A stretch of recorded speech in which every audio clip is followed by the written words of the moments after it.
ఒక మనిషి ప్రాణాలు తీయడానికి వచ్చిన యమదూత జాలిపడి వెనక్కి వెళ్ళిపోతాడు. కానీ తర్వాత ఏం జరిగిందో తెలుసా?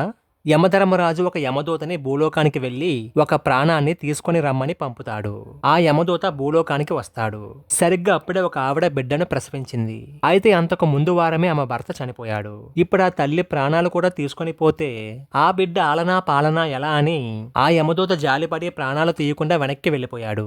ఇదే విషయాన్ని యమధర్మరాజుకు చెప్పగా, దైవ రహస్యం తెలియక నీకిచ్చిన కార్యాన్ని నువ్వు చేయకుండా ఉల్లంఘించినందుకు నువ్వు నీ రూపాన్ని కోల్పోయి భూలోకానికి వెళ్లి దైవ రహస్యం అర్థమయ్యాకే తిరిగి ఇక్కడికి చేరుకుంటావని శాపమిచ్చాడు. ఆ యమదూత పూర్తి నల్లని రూపంలో మనిషిగా మారి ఒక చోట కూర్చొని మురుగుతూ ఉండగా అక్కడికి ఒక బట్టలు కుట్టే దర్జీ వచ్చి తను చూసి జాలిపడి ఆ యమదూతని ఇంటికి తీసుకుని వెళ్తాడు. ఆ బట్టలు కుట్టే దర్జీ తన ఇంటి ముందు ఆవరణంలో కుట్టు మిషన్ పెట్టుకుని బట్టలు కుడుతూ జీవనాన్ని సాగిస్తూ ఉంటాడు. ఆ బట్టలు కుట్టే వ్యక్తి యమదూతను తీసుకుని వెళ్లి కూర్చోబెట్టి తన భార్యను పిలిచి భోజనం వడ్డించమంటాడు. తను తినేందుకే మెతుకు లేదు, అతిథికి విందు భోజనమా?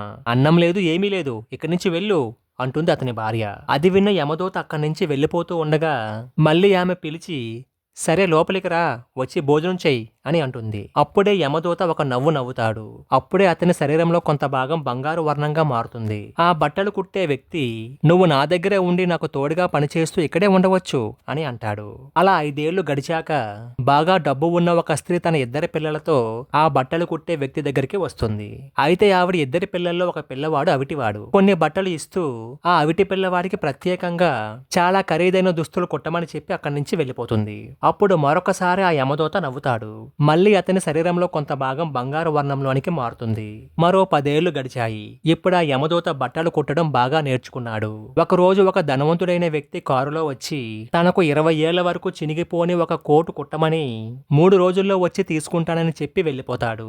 ఆ యమదూత కుట్టకుండానే 2 రోజుల పాటు జాప్యం చేసి 3వ రోజు ఒక దిండు గలేబుని ఒక దుప్పటిని కుడతాడు. అది చూసిన బట్టలు కుట్టే వ్యక్తి, అయ్యయ్యో ఎంత పని చేశావు, ఇప్పుడు అతను వచ్చి అడిగితే నేను ఏం చెప్పాలి అని అంటుండగానే అతని కారు డ్రైవర్ వచ్చి, అయ్యా మా యజమాని చనిపోయారు, ఆయనకు ఒక దిండు గలేబు ఇంకా ఒక దుప్పటి కుట్టివ్వమని అడిగి అప్పటికే కుట్టేసి ఉన్న వాటిని తీసుకుని వెళ్ళిపోతాడు. అప్పుడు మరొకసారి నవ్వుతాడా యమదూత. ఇప్పుడు పూర్తిగా బంగారు వర్ణంలోనికి మారి పైకి వెళ్ళిపోతూ ఉండగా అప్పుడు ఆ బట్టలు కుట్ట ఆ ఇంటి యజమాని చూసి, అయ్యా మీరెవరు, మీరు నా దగ్గరికి వచ్చినప్పటి నుండి ఇప్పటి వరకు 3 సార్లు మాత్రమే నవ్వారు, మీరు నవ్విన ప్రతిసారి మీ రంగు మారింది, అసలు కారణం ఏమిటో చెప్పండి అని అడుగుతాడు. అప్పుడు ఆ యమదూత ఇలా చెప్పాడు, మొదటిసారి నీ భార్య అన్నం లేదని చెప్పింది, అప్పుడు ఆమె దరిద్ర దేవతలాగా కనిపించింది.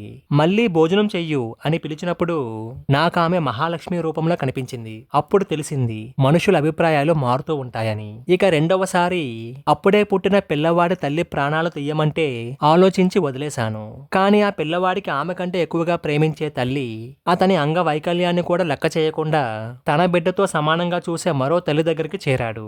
అప్పుడు అర్థమైంది దేవుడు ఒకటి దూరం చేస్తున్నాడంటే ఆ చోటును తప్పకుండా భర్తీ చేస్తాడని. ఇక 3వసారి అతను 3 రోజుల్లో చనిపోతాడని నాకు ముందే తెలుసు, అందుకే అలా కుట్టాను. కానీ అతను 20 ఏళ్ల వరకు చినిగిపోని ఒక కోటు కుట్టమని ఇచ్చాడు.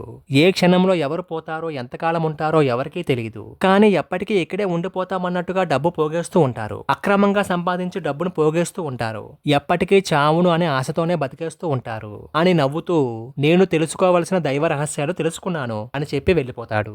మరి మీరేమంటారు? అవునంటారా, కాదంటారా? మీ అభిప్రాయాన్ని కామెంట్స్ లో తెలియజేయండి. ఈ వీడియో మీకు నచ్చినైతే లైక్ చేయండి, షేర్ చేయండి, కామెంట్ చేయండి. అలాగే మా ఛానల్ కూడా సబ్స్క్రైబ్ చేసుకోండి. పక్కన గంట మాత్రం కొత్త మర్చిపోకండి.